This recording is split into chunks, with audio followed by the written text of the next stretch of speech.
Puasa, pag-aayunong Islam, halaw sa Ingles na isinalin sa Pilipino ni Elvira Estrabo. Magandang araw! Kumusta na kayo? Ngayon ay babasa tayo ng isang akda. Ito ay naglalahad ng katotohanan, kabutihan at kagandahang asal ng isang tao.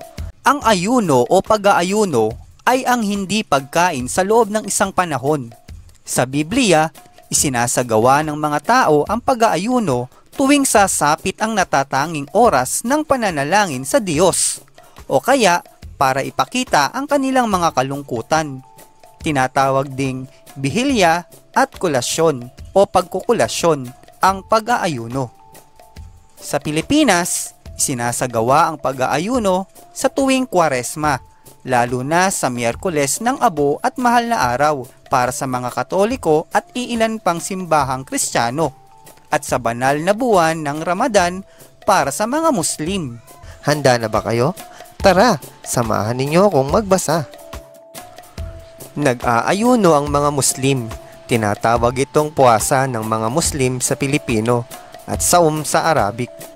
Ginagawa ito upang tuparin ang turo ng Quran na nagsasaad ng ganito: kayo na naniniwala, ang pag-aayuno ay iniutos sa inyo at inutos din sa mga nauna sa inyo upang inyong matutuhan ang disiplina sa sarili.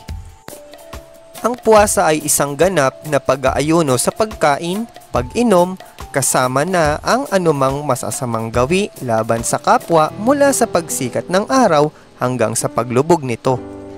Hinihinging mag-ayuno ang mga Muslim sa loob ng 29 hanggang 30 araw ng Ramadan, ang ikasyam na buwan sa kalendaryong Islam. Napili ang buwang ito dahil dito nangyari ang unang paghahayag ng Quran kay Propeta Muhammad sa kuweba ng Hira.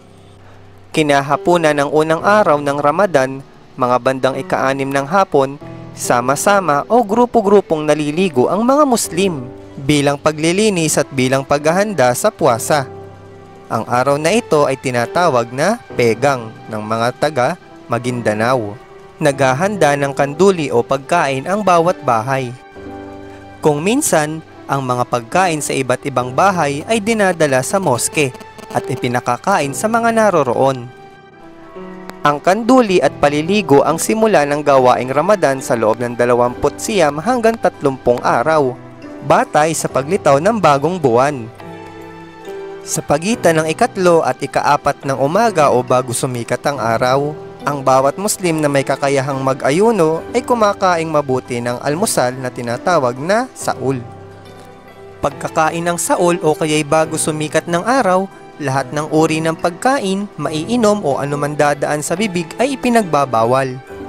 Pagkakain, maaaring bumalik sa pagtulog o magbasa ng Quran. Ipinagpapatuloy ang araw-araw na gawain sa panahong ito ng puwasa. Ang ila'y umuuwi ng maaga sa bahay o nagtitipon sa moske kasama ang mga kaibigan, nagbabasa ng Quran o nag-uusap ukol sa relihiyon. Mahigpit na ipinagbawal ang pagchichismis. Ang pag-aayuno ay natitigil paglubog ng araw. Sa ilang pagkakataon, ang pagtigil ng pag-aayuno ay ginagawa sa bahay ng dato o sino man sa komunidad na voluntaryong maghahanda ng pagkain. Tinatawag na pembuka ang paghahandang ito. Hanggang dito na lang, maraming salamat sa mga nakinig at sumabay sa aking pagbasa. Hanggang sa muli, paalam! Oops!